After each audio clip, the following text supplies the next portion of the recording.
Oi, meu nome é Camila Faria. Aqui é Fernanda Diniz. Eu sou Liliane Inglês e esse é o Veneno Antitédio, um podcast sem filtros, sem censura e sem frescura, com a única pretensão de dar um pé na bunda do tédio, trazer um pouco de alegria para o seu dia. Mas também tem informação e reflexão. Aqui a gente fala de tudo. Papo sério, papo reto e papo besta. Então, pega o seu café se você é de café, ou seu vinho se você é de vinho. Ih, não bebo nem café nem vinho. Pode ser chá ou água? Pega a bebida que você quiser, vai. O importante é você vir com a gente experimentar o nosso veneno antitédio.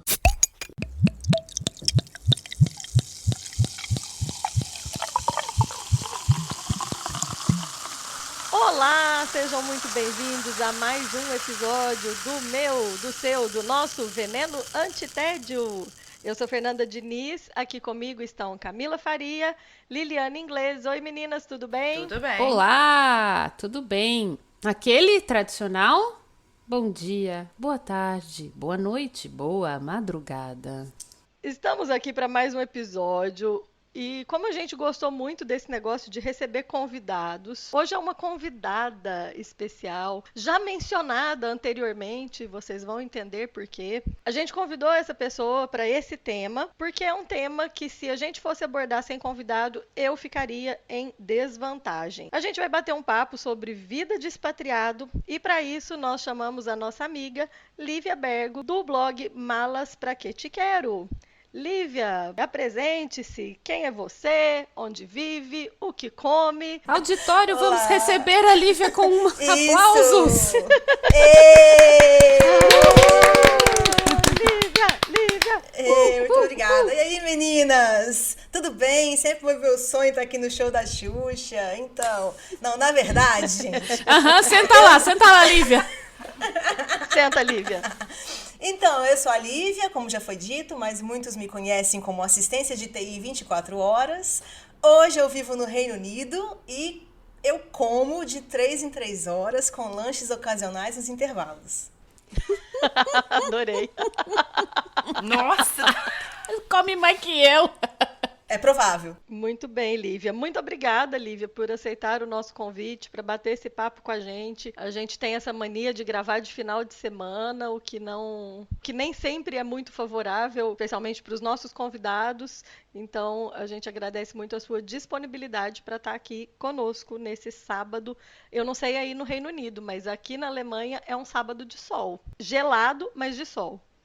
Aqui é um sábado de sol, que no Reino Unido significa entre nuvens, mas é um sábado de sol. E tá frio, mas temos aquecedor do lado do computador, então está tudo bem. Sempre tá chovendo aí mesmo, Olivia? Porque todo pessoal quase fala sempre, que só tá? chove. Quase sempre. Mas assim, é claro, gente, que não é todos os dias do ano, mas é um tanto suficiente para você ficar muito triste e repensar todas as escolhas da sua vida. Mas é só isso mesmo. Só isso mesmo.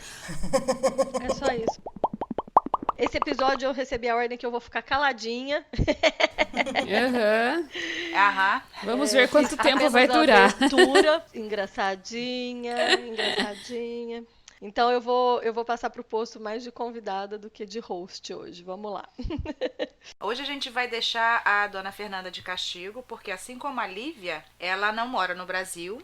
Então eu e a Lili, vamos entrevistar as duas sobre a vida de expatriado. Então eu vou fazer a primeira pergunta, eu vou fazer o bate-bola dividindo aqui com a Lili. Uhum. Meninas, qual foi a decisão de sair do país? Eu acho que essa parte... eu tenho que falar no plural, porque foi uma decisão conjunta com o Cadu, né, que pra quem não sabe é o meu cônjuge, né, e eu não acho eu não acho que a nossa história é inédita, tá? Eu imagino que aconteça com muita gente que, como nós, não viajou pra fora do Brasil quando mais jovem. Então, acho que depois que você forma todo o seu conceito de mundo, né, num país só, numa sociedade bastante específica, e aí, finalmente, um dia você viaja, existe um deslumbramento, né, e nenhum problema nisso, mas eu acho que é algo que impactou, sim, pra gente. E claro, né, também acho que isso precisa ser somado a outras características que a gente também tem. Então, por exemplo, a gente já era meio nômade, mesmo quando morava no Brasil. Então, a gente não tínhamos um apego, assim, por uma localidade específica, já nos virávamos sozinhos desde muito jovem e por aí vai. Então, em 2014, né, que rolou ali um alinhamento de astros, né? Também conhecido como insatisfação no trabalho e com a vida, a gente resolveu que era o único momento que a gente podia arriscar. E daí a gente foi migrando para o trabalho remoto e partimos para a Itália no ano seguinte. Então, teve tudo isso. A gente, né, tem essa vontade, teve um deslumbre, quem tinha recém conhecido a Europa uns anos antes, e foi isso. O primeiro lugar que você morou foi Itália, então? Sim, fomos para a Itália. E depois da Itália, você já foi pra Inglaterra ou não? A gente ficou na Itália 1 ano, mais ou menos. Aí depois a gente passou muito mais rápido, né, por alguns países aqui, mas foi quase uma estadia de Airbnb, tá, gente? Passamos por alguns países da Europa, menos tempo. E aí viemos pro Reino Unido, ficamos 1 ano. Depois a gente saiu 1 ano, ficou no Brasil 1 ano, né? A gente não tem casa no Brasil, a gente não é nômade rico, não, sabe? Que mantém casa lá, alugada, nada disso. A gente não tem nada. A gente foi lá, ficou também como nômade lá, ficou de favor em alguns lugares. E voltamos pra cá há mais de 2 anos. Aí agora a gente tá direto aqui, só que a gente muda de cidade dentro do Reino Unido também, entendeu? Vida cigana, né, Lívia? Maravilha, adoro. A decisão de sair do país, eu acho que nesse ponto fica bem parecido com o que a Lívia disse, de ser uma decisão conjunta, que eu também fiz uma mudança como casal. A gente era casado há... Nossa, até fugiu, 4 anos. E a gente ia fazer 4... Não, a gente ainda ia fazer 4 anos de casados, quando ele recebeu uma proposta de carreira internacional, mas nenhuma que a gente animasse, porque aí entra uma condição que era nossa, né? Assim, para sair a gente tinha que estar mais ou menos alinhado com o que com a renda familiar que a gente tinha no Brasil. A gente ficou esperando alguma coisa que satisfizesse para a gente sair. Não precisava superar, não precisava superar, mas a gente queria uma certa estabilidade. Só que chegou um ponto, a hora que a gente recebeu a proposta para a Suíça, que ficou meio que no 0 a 0, a gente falou assim, se a gente não for agora, acho que nós... Aquela história assim, é agora ou a gente vai acabar não indo, porque a gente ainda não tinha filhos. Se naquele ano a gente não tivesse mudado, eu acho que eu já teria começado aí o projeto Engravidar, mas acabou que em 2013 a gente aceitou a proposta e veio. E aí a Giovana veio só em 2015, porque aí eu adiei o projeto mãe, né? Mas foi bem isso mesmo, uma decisão conjunta de viver uma experiência internacional, na verdade. E era um pensamento para ficar 2 anos, 2, 3 anos, e já vamos para 7 aqui fora. Joia. Então, agora eu vou ficar na posição de entrevistadora, minha gente. Vamos lá. Meninas, vida de expatriado. Aquela velha questão. Expectativa versus realidade.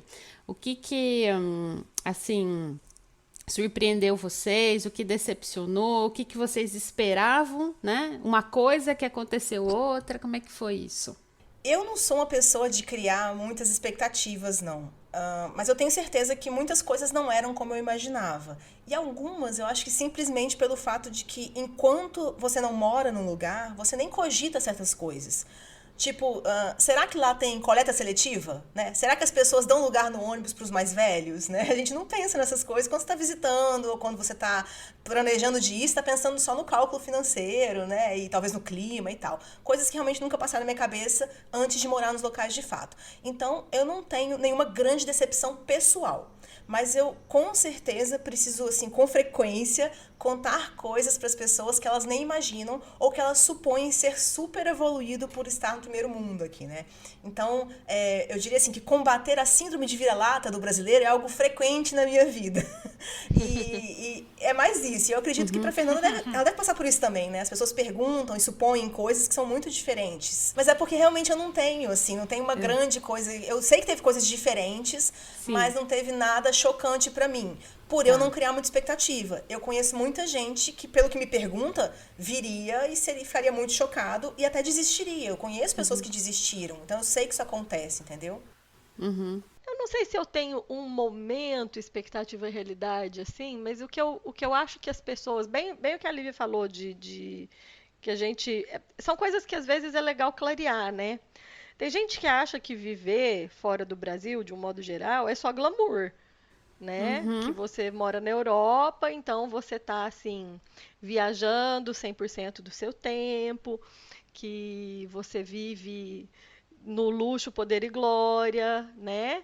E não é bem por aí. Aqui a gente tem, por exemplo, coisas muito corriqueiras que do Brasil é muito comum, que aqui a gente não tem essa facilidade, né? Por exemplo, é uma coisa bem besta, mas faxina aqui é uma fortuna você pagar uma diarista.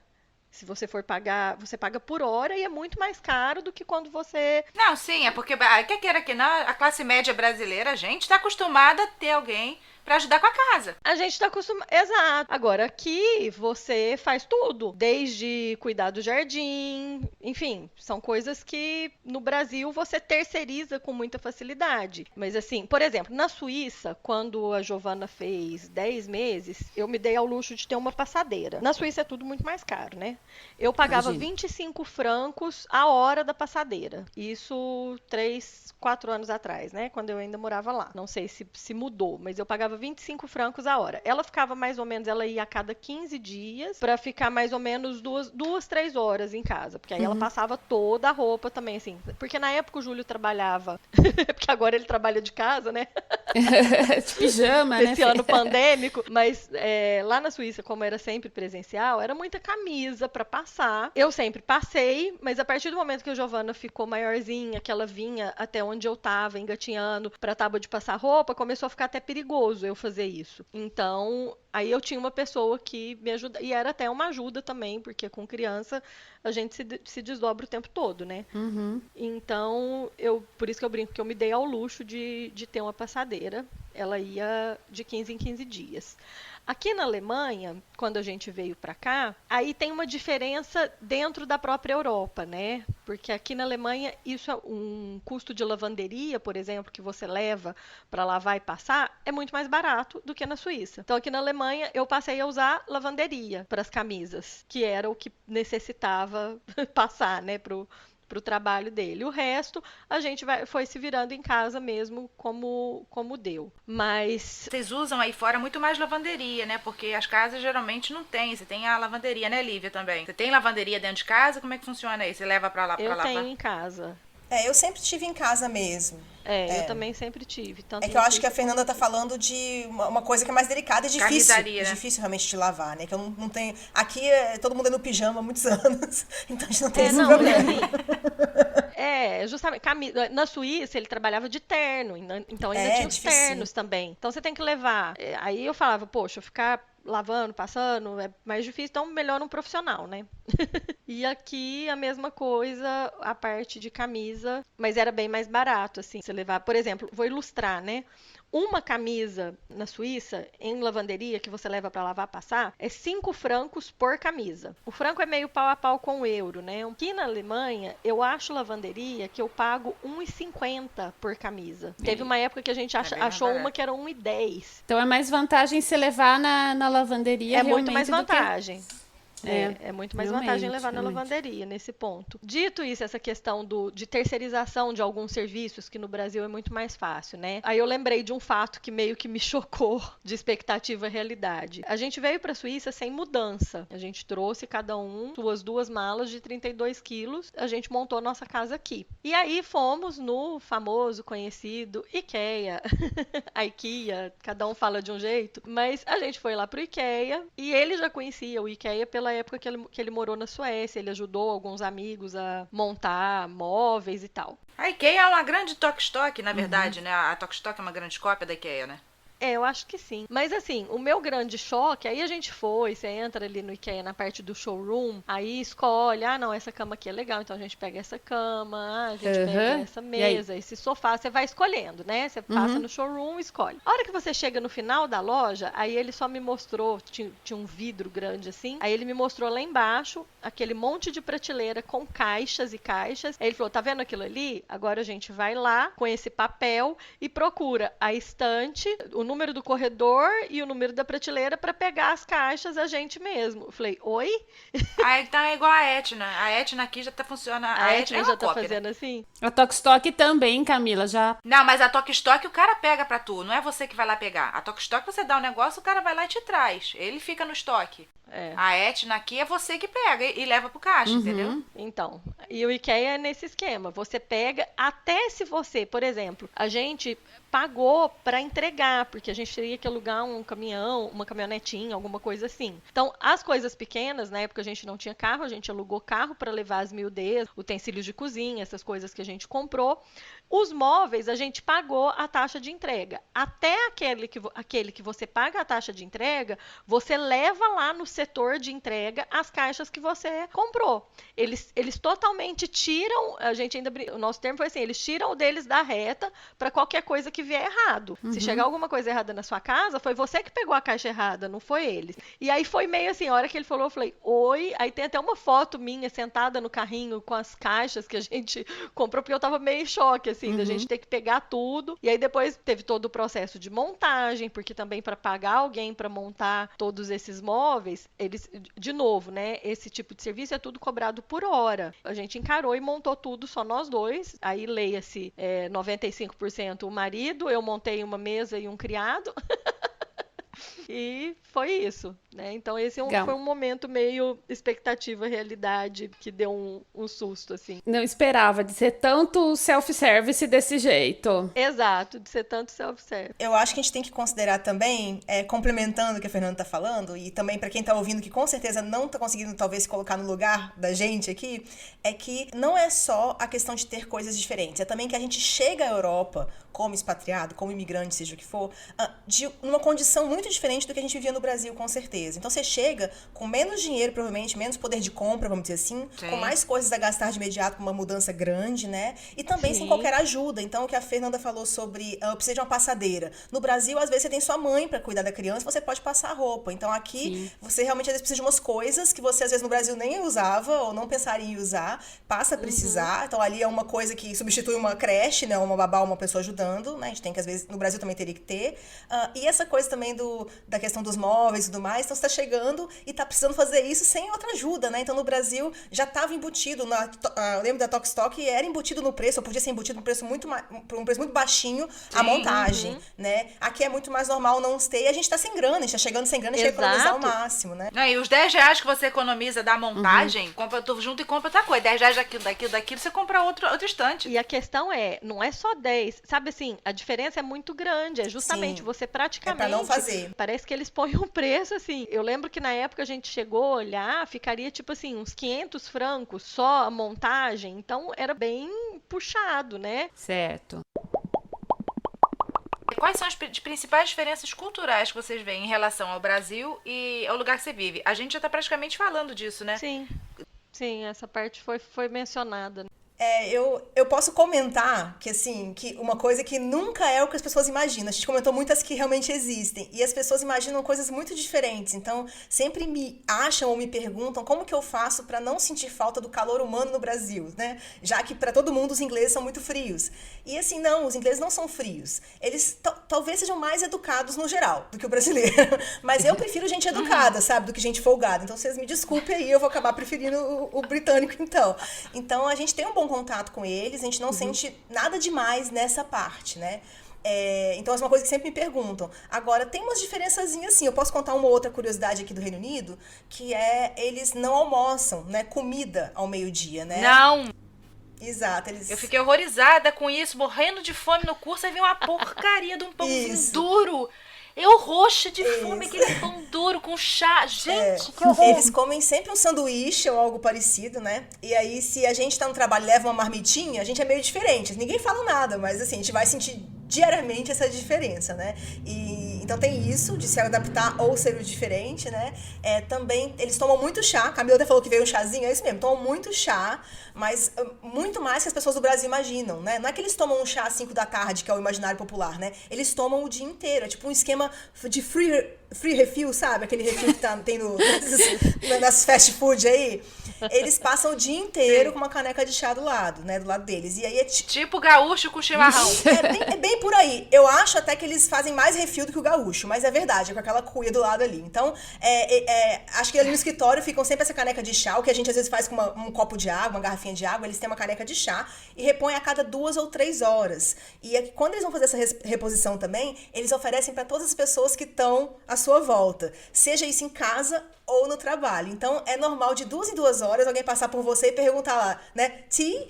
A gente se sente num voo da Ibéria, né? O dia inteiro, né? Tea? O tempo todo. E aí, o que eu acho que é engraçado é que nós, como brasileiros, muitas vezes a gente nega o chá, né? Então, todas as demais pessoas na sua volta, elas aceitam o chá e você nega, meio sem graça. E aí, eles começam a te oferecer outras coisas, pra você não ficar sem nada, né? E fica lá, café, chocolate quente, você quer squash, né? Que é um suco solúvel que tem aqui também. E muitas vezes a gente não quer nada, né? Então, assim, a gente fica negando e a gente não tem esse costume de estar o dia inteiro com uma caneca do lado pra beber alguma coisa, né? Tipo, deixa pra hora do lanche, né, gente? Mas eles têm essa questão realmente de estar o tempo todo e eles meio que se incomodam um pouco de estar bebendo e você não tá bebendo nada, ficam perguntando, insistem e tal. Das diferenças culturais, não tenho nada muito que choque, não. Eu concordo com a Lívia, essa questão, esse estereótipo de falar que o europeu é frio, acho que nem sempre, né? Eles são educados, eles são formais. O alemão é muito direto, né? O alemão, a gente tem um exemplo assim de uma vez ter convidado a vizinha para um churrasco, ela não veio. Durante a semana a gente falou assim: "Ah, você não veio, né?" Ela falou: "Ah, não, tava muito barulho para mim." Na hora que ela falou isso, a gente achou um horror. Falou, nossa, meu Deus, né? Mas depois a gente soube que não, ela não foi mal educada, ela só foi sincera. Que pra ela era muito barulho e ok, sabe? Assim, pra vocês, tudo bem. Ela nunca. A gente vive verão aqui, a gente sempre. Esse ano não, né? Mas esse ano a gente não aglomerou. Mas a gente sempre faz churrasco, às vezes até quando tá mais friozinho. E ela nunca reclamou, nunca veio falar nada, né? Mas quando ela foi convidada e não veio, ela falou numa boa. Era muito pra mim. O brasileiro, ele vai dar uma enrolada, ele vai falar, ai, não deu, desculpa, não sei o quê. Eu acho... O brasileiro gosta de enrolar demais. A estranha é quando o europeu chega lá, não vou porque eu achei que tava muito barulho. E acho que a pessoa tá sendo grossa. E ela não tava sendo grossa, ela só foi sincera, porque pra ela é normal falar isso, porque pra ela era muito barulho, então ok. Né? Obrigada, volto sempre. E um aspecto que é engraçado, o negócio acho que a Lívia vai se identificar com esse também. O papel no cesto ou no vaso. Porque na Europa a gente joga papel higiênico no vaso. E aí a gente chega no Brasil e esquece que no Brasil não é adaptado, não é apropriado para isso, esquece e joga no vaso em vez de jogar no lixo. Né? Vai um tempo para mudar o mindset. Mas eu vi uma vez o pessoal comentando que você vê como é que eu posso dizer? A evolução do lugar no banheiro, onde você joga o papel. Porque geralmente, país de terceiro mundo, você joga no cestinho. E no de primeiro mundo, você joga no vaso. Eu aqui, meu prédio, graças a Deus, dá para jogar no vaso, ainda não entupiu. Hoje no Brasil, alguns lugares, né, tem essa facilidade, essa adaptação, vamos dizer assim, né? Mas é engraçado, porque muitas vezes eu chego na minha mãe, quando eu acabo de chegar no Brasil, eu esqueço. As primeiras idas ao banheiro, o papel vai para dentro do vaso naturalmente, porque já adotei o hábito aqui. Queridas amigas expatriadas, conta pra gente aqui o que mais vocês sentem falta do Brasil aí fora? Olha, eu, sem sombra de dúvidas, é da família e os amigos. Tipo isso. Eu não sou nem um pouco fã de calor, sabe? Então, eu não posso dizer que eu sinto falta de praia, por exemplo, porque eu não ia, né? Mesmo quando eu estava no Brasil. Eu até prefiro as praias da Europa porque não tem um clima tão quente. Então, eu morei 5 anos no Rio de Janeiro e raramente eu ia à praia. Mas não é fazendo pouco caso do Brasil, né? Isso é uma opinião muito pessoal, porque eu acho que tem praias e paisagens, assim, únicas, né? Tem festas, né? Tem comidas que eu amo, então eu vejo muitas qualidades no Brasil mesmo. É que a minha opção de vida, né? O meu estilo é conhecer lugares novos. Então eu gosto da novidade, das curiosidades do próximo destino, do próximo lugar e tal. Então eu sempre vou defender o Brasil pra galera que só vê vantagem no exterior. Eu também vou sempre incentivar os gringos a visitarem, mas eu não posso fingir que tem algo no Brasil, né, faz falta, né, que faz falta no meu dia a dia. Então eu só gostaria mesmo de estar a menos quilômetros de distância das pessoas que eu gosto. Mas assim, é só isso pra mim. Eu acho que é o que mais pega mesmo, é família e amigos, com toda certeza. Mas eu sinto um pouquinho de falta, assim, do calor e do sol, não que... Eu acho até que hoje eu me acostumei mais com o clima daqui um pouco, mas eu sinto falta do sol. Essa época do ano que 5 da tarde já tá de noite, pra mim aqui é muito desafiadora. É uma época bem desafiadora. Tá, mas a internet hoje, porque quando vocês foram, eu nem sei, a Lívia foi, eu esqueci, a Lívia, você foi quando? Faz uns 5 anos, mais ou menos. Tá, então a Fernanda ainda tá mais tempo que tu. Mas a internet antes ainda era... Apesar que já tinha como comunicar, né? Facilitou muito. Sim, já. O Skype, com certeza, hoje ainda é mais fácil, né? Com o WhatsApp da vida, mas quando eu vim, pelo menos em 2013, a gente já usava bastante o Skype, FaceTime, essas coisas já funcionavam bem. Posso só fazer uma observação? Eu acho legal, Lívia, você falar isso. Eu defendo o Brasil para quem acha que, né, aqui é tudo as pampas e tal. É uma coisa que me incomoda muito. A pessoa vai morar fora e começa a meter o pau no Brasil, gente. Mas eu acho tão feio, me desculpa. Só uma pequena observação, eu acho isso muito feio. Sim, não. E tem muita coisa, eu falo assim, até falar dessa questão da síndrome de vira-lata, né? Isso. A gente comentou isso agora, não sei se a Lívia teve essa percepção, mas a gente comentou isso agora, até em relação à pandemia, né? A segunda onda tá vindo agora com tudo aqui na Europa. Por quê? Porque a hora que aliviou, a galera tava vivendo a vida numa boa também, entendeu? Muita gente viajando, fazendo coisas que talvez o tempo não pedia. A gente fez aquela viagem de motorhome e em algumas situações a gente viu muita gente sem máscara, muita gente não respeitando, né, os distanciamentos. A gente entrava, às vezes, no estabelecimento, nós éramos os únicos de máscara. Então, acho que no mundo inteiro a galera deu uma relaxada aí e agora estamos colhendo o fruto desse descuido, talvez. Eu queria que vocês falassem, Lívia e Fernanda, as coisas que, na opinião de vocês, coisas que são melhores aqui no Brasil do que aí fora, tá? Vamos mostrar que nem tudo é mil maravilhas, enfim, né? Vamos fazer o inverso agora. Comida, sem dúvida, comida. Pode ser porque tá na hora do almoço, pode não ser, mas eu acho que comida é uma coisa que eu sinto muita falta. Até porque, gente, no Reino Unido não tem o que comer, não dá nem pra substituir por uma outra coisa boa, igual ou paralela. É realmente. Nossa, é difícil a culinária aí, né? É difícil. Nossa. Eu acho também que coisas bobinhas, mas cabeleireiro e manicure, por exemplo, né? Eu até uso bem pouco, seja aqui ou no Brasil. Nem sou das pessoas que incentivam muito o uso, mas assim, se eu quiser ou quando eu quiser, é mais difícil, é mais caro e a qualidade do serviço é mais limitada. Então, eu tenho certeza que muita gente que usa mais isso perceberia isso imediatamente, né? Então por isso que o cabelo das inglesas aí são bem estranhozinhos, né? Esses cortes tem tosco. Eu diria, e aí tem a parte que a gente pode elogiar, do europeu e tudo mais, e de fora do Brasil, que existe um culto mais limitado à beleza feminina, né? O Brasil é meio exagerado em relação a isso. Então, uma parte eu gosto. Eu não me sinto na Europa nem um pouco obrigada a fazer unha, a cortar o cabelo assim, ó, assado, a deixar ele mais liso ou mais encaracolado. Não me sinto nem um pouco obrigada. Porém, a gente às vezes quer... Ou a gente tá indo para o Brasil, por exemplo, ou a gente tem uma festa, e isso vai ser mais complicado. Então é isso. Também a gente acostuma, sim, a gente pode... eu entendo isso, que muita gente pode vir do Brasil e pode ser um choque grande para uma mulher inicialmente aqui. E uma terceira coisa que eu acho muito diferente, que é muito melhor no Brasil, é o parcelamento no cartão de crédito. Bendito. É claro que para quem não tem controle financeiro é um problema. Eu sei que a dívida no cartão de crédito é um problema seríssimo no Brasil, não estou nem fazendo uma ode a isso, mas quando você quer ter essa opção, ou quando você não tem grana mesmo e precisa fazer aquela compra, aqui a gente não tem, seja porque existe, né, não existe praticamente a modalidade de cartão de crédito de parcelamento e tudo mais, tem algum outro financiamento, vamos dizer assim, seja porque a gente não tem crédito também. Quando chega como imigrante expatriado, demora anos para você ter crédito em algum lugar. Então é bem mais difícil. Então até hoje tem momentos que a gente precisa comprar passagem para ir para o Brasil, que é uma passagem mais cara, por exemplo, no cartão brasileiro, porque a gente não tem naquele mês o dinheiro suficiente para comprar em libras, por exemplo, entendeu? Nossa, eu não sabia disso, Lívia. Olha, que interessante. Não, aqui não existe parcelamento aqui não. Mas assim, eu posso fazer uma observação? Eu tenho um amigo que fala, gente, eu acho tão engraçado. Aliás, era a frase no WhatsApp. Tudo posso naquele que emite a fatura. No caso, vocês não podem, né? Não. Gente, mas viver Eu sem parcelamento no crédito, putz. Eu tô desistindo de Eu vou mudar já. acrescentar- Vou ficar por aqui mesmo.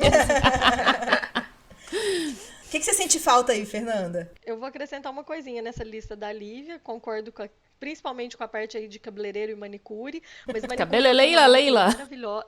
Cabeleleila, Leila, eu tenho uma manicure maravilhosa aqui na Alemanha. Beijo, Grazi, se você estiver ouvindo. Ela tá fechada mês de novembro, já tô sofrendo, minhas unhas já quebraram, porque é uma coisa que eu sinto muita falta, eu senti muita falta na Suíça, e aqui na Alemanha foi muito bom encontrar alguém, assim, que ela é brasileira, então... Aí, de novo, né, é o serviço brasileiro. É, né? brasileira ajudando É brasileiro. a brasileira que trabalha aqui, enfim. Mas uma coisa que eu acho, assim, gritante e que eu acho muito melhor no Brasil, o atendimento em estabelecimentos públicos, restaurantes, lojas e afins. Aqui, o pessoal nem sempre vai te atender muito bem. Ele não tá... No Brasil, as pessoas são mais... E você... Num restaurante, numa loja, a pessoa está muito mais disposta a te ajudar do que aqui. E aqui eles são muito quadradinhos. Então, por exemplo, eu já tive experiência em restaurante de falar assim, eu posso trocar, eu queria esse prato aqui, mas em vez de ser a batata desse jeito, pode ser a batata frita? Um exemplo, tá? Não pode. O prato é com essa batata. No Brasil, eles te fazem aquela...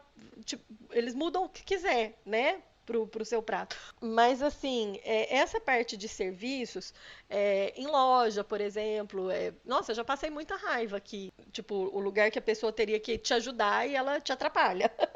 ou ela simplesmente não te ajuda. Então vai, meninas, me conta aí um perrengue que vocês passaram, estando aí fora. Olha, o que eu tive de perrengue mesmo aqui foi na primeira vez que a gente precisou alugar um apartamento, né, no Reino Unido. Então, as imobiliárias, elas têm certas exigências para que você consiga alugar o apartamento. E uma delas é ter conta no banco aqui, né? Mas a gente, recém-chegado, não tinha conta. Você tem que ter endereço fixo. Exatamente. Então, a gente foi correr atrás de abrir uma conta, né? Que a gente só conseguiria abrir essa conta por conta do passaporte italiano. Com o passaporte brasileiro, eles não aprovavam. Mas, ainda assim, vários bancos nos negaram. Eu nem lembro mais todos os detalhes dos porquês. Teve vários motivos, a gente não era aceito, mas a gente finalmente encontrou um banco que tudo estava caminhando pra gente conseguir abrir a conta. E no final, eles falaram pra gente que por conta da dupla nacionalidade, né, do passaporte brasileiro, isso afetava de alguma forma lá as regras, né, que a gente sabe que nas entrelinhas tem a ver com pontuação para concessão de crédito, né, e conta e tal. E daí, pra conseguir abrir a conta, a gente precisava então ter um endereço alugado ou próprio no nosso nome, que é o que a Camila supôs aí, né? Então, vocês lembram que a imobiliária, né, exigia a conta aberta no banco. Então, a gente era lá o próprio dilema Tostines naquela hora, e aí a gente conseguiu uma imobiliária que aceitava como garantia o pagamento de 6 meses de aluguel antecipado. E daí lá fomos nós... 6 meses? Exatamente, fomos nós usar toda a nossa economia para conseguir esse acordo lá. E por sorte a gente tinha de fato juntado um dinheiro para os primeiros meses aqui, né? Porque a gente sabia que podia ter algum percalço financeiro aí. A gente só não contava que esse dinheiro ia todo de uma vez para uma imobiliária antes mesmo de a gente estar dentro do apartamento, né? Mas a gente fez isso, né? Ainda teve uma pequena correria porque de qualquer forma a gente tinha que informar na imobiliária a conta do banco para os próximos pagamentos, alguma coisa assim. Então a gente assinou o contrato com eles, pegou o contrato e saiu correndo. Acho que dizendo que a gente precisava tirar um xerox, uma coisa assim, a gente correu no banco, mostrou o contrato, aí nos permitiram abrir a conta, voltamos com o número da conta na imobiliária, e aí tudo foi feito, entendeu? Mas não era uma coisa simples, né? Muito pelo contrário, e foi... A gente, naquele momento, eu senti muito aquela sensação de, nossa, vai dar tudo errado. Por uma coisa que estava começando. Acho que a pior sensação de dar errado é essa, né? Você ainda foi no meio, no fim da sua jornada, mas tá chegando no lugar, fazendo as primeiras coisas, empolgadésima, com a decisão da sua vida, aí você vai lá e fala, não vou conseguir nem alugar, nem abrir a conta, o dinheiro tá acabando, não dá pra ficar hospedada de favor, ou Airbnb e tal. A gente ficou num momento bem tenso, mas conseguiu. É isso. No final também tem essa dica pra alguém que estiver saindo, procurar bastante. Você, às vezes, alguns negam, mas tem regras diferentes, imobiliárias que são mais acostumadas com o imigrante, então elas fazem algumas concessões e por aí vai, entendeu? Você tem cidadania italiana, vocês dois? O Cadu já tinha e a minha tá em processo, né? Então a gente estava fazendo tudo no nome dele até então. Mas era fundamental para conseguir certas coisas aqui, com certeza. Então eu, minha filha, tô lascada. Fernanda, e você, seu perrengue? Nossa, tem tanto perrengue que eu acho que eu brinco, tem tantos que eu até esqueço. Ela é Mas de um. agora, o que eu lembrei é quando a gente estava no temporário aqui da Alemanha, nosso primeiro apartamento aqui, na nossa mudança, a gente apelidou carinhosamente de Cafofo, porque era um apartamento assim, de quarto, banheiro e a sala com a cozinha. Praticamente era quase um kitnet, assim. Era tudo emendado e a gente ali com, sei lá, 7, 8 malas de mudança com uma bebê de 2 anos e um belo dia entra um rato no apartamento. Nossa! E entrou esse rato, o Júlio tinha viajado. Ele viajou no domingo. Era tu que tinha que dar conta? Eu que tive que dar conta do rato. Não dei conta, né? Na verdade, assim, era madrugada, a Giovana dormindo, eu tava na sala, no computador, escrevendo pro blog, eu vi o rato passar, falei, socorro, o que é isso, né? Parece um... Será que... Quando eu vi o movimento dele, assim, falei, nossa, será que é uma barata mutante tão grande, né? Não é possível. Gente... Aí, de repente, o bicho se moveu de trás do móvel que ele entrou para de trás da mala que estava no canto da sala. E aí eu vi que era um rato. E aí eu tive que silenciar meu grito, porque, tipo, era 1h30 da manhã, a Giovana dormindo no quarto. E eu falei, e agora? O que eu faço, né? Fechei a porta do quarto e fui vagarosamente tentar cutucar para pôr o rato para fora, para ele sair pela porta do jardim, que foi por onde ele entrou, né? Só que aí eu acho que ele já tinha saído, porque eu procurei em todos os lugares, esvaziei as malas, cada peça de roupa que eu tirava da mala, porque tinha uma mala que estava aberta. Pensa meu desespero do rato ter entrado para as roupas. Aí eu tirava peça por peça, e cada peça que eu tirava eu pulava para trás de medo do rato. O filho da mãe tinha saído. E aí vem o desfecho, que assim, no dia seguinte, com todo mundo que eu conversava, falava assim pra mim, assim, mas é ratinho de jardim, aqui na Alemanha tem um monte. Falei, rato de jardim, rato de esgoto, pra mim é tudo rato, eu quero distância. Então, graças a Deus, o rato saiu. Você acabou de falar uma coisa que aconteceu exatamente comigo, que aqui eles chamam também a aranha de casa. Não sei como é que traduz pro português, mas existe uma aranha que é da casa, entendeu? E aqui tem muitas. Em todos os apartamentos que a gente chegou, a gente chega e mata umas 2, 3, porque tá fechado há um mês ou alguns meses e elas se alojam, né? E quando a gente morando já é mais raro. Durante a nossa estadia, eu vejo elas às vezes na janela ou na varanda, a gente faz alguma coisa pra espantar. Agora, em casa, a gente encontrou várias aranhas e é isso. Quando eu descobri que o nome da aranha é da casa, eu falei, pronto. Eu tenho que viver com ela mesmo, literalmente, tá no contrato. Naturalidade, né? Não, mas é ratinho. Isso eu falando com brasileiras que moravam aqui na Alemanha, né? Não, é ratinho de jardim. Eles não vão. Porta-me lá que é rato de jardim. É rato, gente. Socorro. Mas, enfim. Tá aí meu perrengue. Deus o me livre. Gente, mico que vocês pagaram aí. Pode ser devido à língua, devido à cultura. Um King Kong. Ai, gente, não, agora sério, eu não lembrei de nenhum mico, eu não estou lembrando de nenhum grande mico, assim, só os não quer sofrer bullying, não quer sofrer bullying, lá. Vou te contar. Ela não quer ser vítima de bullying. Exatamente. Não, eu às vezes sim que eu tenho uma memória um pouco fraca para humilhações, mas eu realmente não me lembro de uma grande coisa. Eu tenho os mini-micos, assim, mini-micos diários. Eu acho que na Alemanha a Fernanda deve passar por esses várias vezes por causa do idioma, então mesmo aqui que a gente em inglês estuda assim, né, mais tempo no Brasil, a gente tem termos que aqui não é o mesmo inglês que a gente aprendeu no Brasil, não é igual ao americano, tem outro significado, tem duplo sentido. Então essas mini coisas de falar uma coisa não tem nada a ver, ou a pessoa falar uma coisa e entender errado, acontece, é que eu não tô lembrando de nenhuma pra contar, entendeu? Mas... Você nunca pediu two desculpa, balls of ice cream?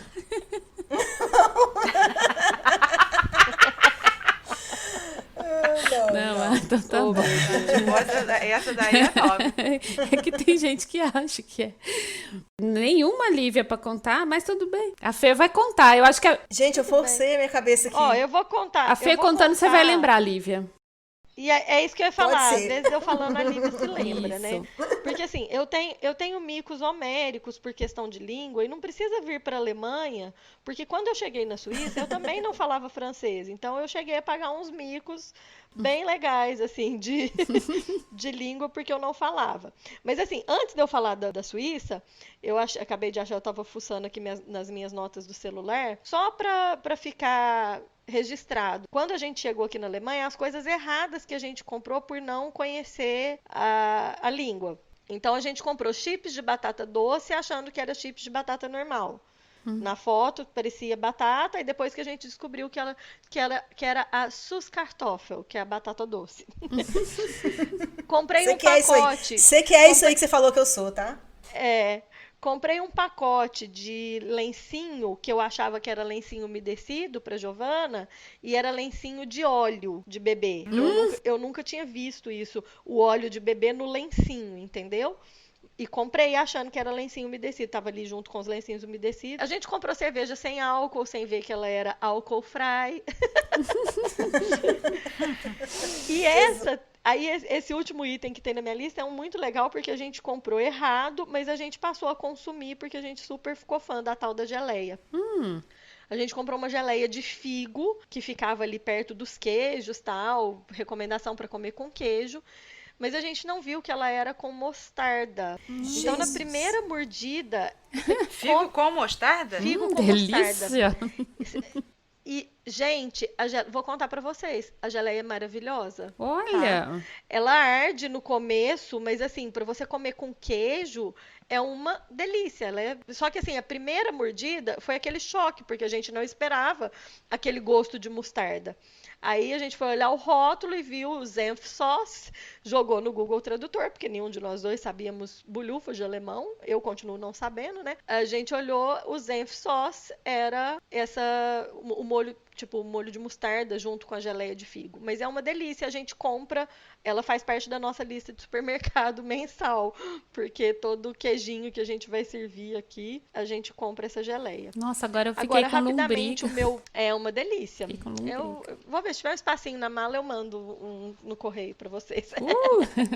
Mas é muito boa pra comer com queijo e tomar um vinho, Lili, ó. Eu vou lá em Cássia buscar. Você vai em Cássia buscar? Então tá bom. Então eu levo uma geleia de figo com mostarda pra você. Olha, dizem que fica muito bom com um chá e um pinguinho de leite. Caramba, aí eu acho que aí eu te conheço, hein, Lívia? Pô, Lívia. Oi. Tu nunca pegou um ônibus trocado, entrar no metrô ao contrário?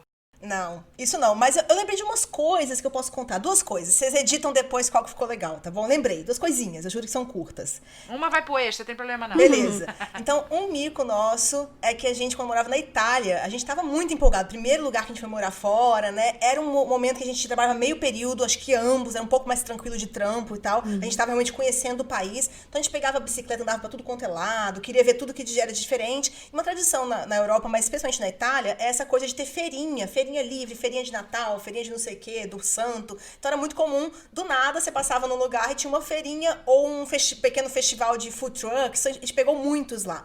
Então a gente já tinha ido 2 ou 3 pela cidade afora ou cidades vizinhas, onde a gente morava, que era no interior, perto de Milão. E a gente um dia pegou a bicicleta e foi para uma cidade vizinha de novo para andar de bicicleta. Quando passamos em frente a um parquezinho, como se fosse parecia o tamanho de um playground, mas tinha um palco, né? E aí tinha um palco com uma pessoa arrumando som e um lugar servindo hambúrguer ou alguma coisa assim. A gente falou, pô, uma feirinha, um food truck, vamos lá conhecer, a gente nunca parou nessa cidade. E assim, vazio, umas 10 pessoas, mas a gente entrou. E sabe quando você tá feliz de né, conseguiu sair num sábado com aquilo, a gente foi, pegou uma cerveja, pegou um hambúrguer, sentou. E aí a gente começou a tirar foto pro Instagram e tudo mais, né? Nosso hambúrguer, não sei o quê. E daqui a um tempo a gente começou a perceber que todo mundo, na, entre aspas, festa, estava olhando pra gente. Não era um olhar intimidador, mas era um olhar curioso, mas era todo mundo.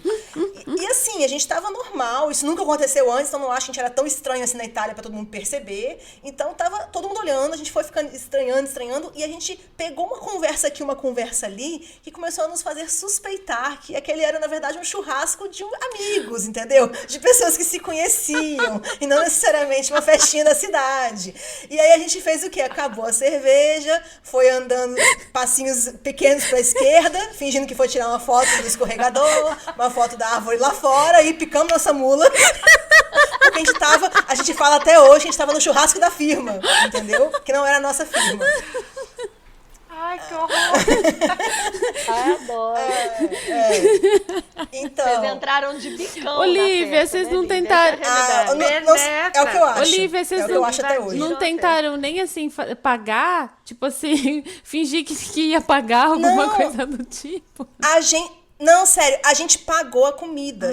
Isso reforçou a gente achar que era uma festinha. Ah, tá. Então, acho que era só porque realmente eles pegaram um food truck externo pra realmente servir, entendeu? Então, tudo dava a entender que você tava convidada a estar ali e tal. E ninguém nos mandou embora. Não foi assim, realmente o espaço era público, vamos dizer assim. Eles estavam usando o espaço público, então não foi uma coisa... Mas a gente ficou muito no meio, sabe? Muito no banco do meio. Eles Sozinhos deviam estar ali. olhando pra vocês pensando assim, de Devia. qual departamento é esse casal que a gente não conhece?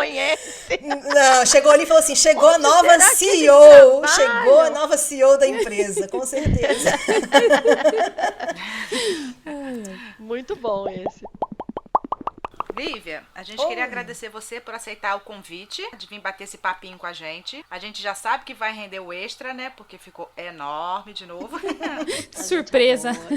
Aonde a gente pode encontrar você nas redes sociais, seus arrobas, seus podcasts. Aproveita e se divulga. Bem, antes de tudo, obrigada pelo convite, vocês foram super legais comigo. Pra quem ainda não me conhece e quiser acompanhar, eu tenho minha arroba, Malas Pra Que Te Quero, em todas as redes sociais. E também eu posso ser ouvida em todos os agregadores de podcast.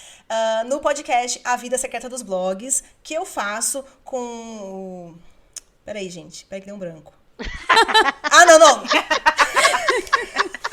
Poxa. É zoeira. Vingativa! Ela é vingativa, ela. Ela é vingativa, ela. Eu faço com o Edson, do blog Ligado em Viagem. Eu fingi o esquecimento só porque ele também gaguejou na hora de falar meu nome no episódio que vocês gravaram com ele. Então tá elas por elas agora. Então, kits. Olivia, Tá eu lembrei de um ditado de muita sabedoria aqui. Perdoar é bom, mas vocês já experimentaram a vingança? Eu vou citar um sábio que dizia: a vingança nunca é plena, mata a alma e a envenena. Seu Madruga. É do Chaves. Perfeito. O pensador moderno mexicano. Uhum.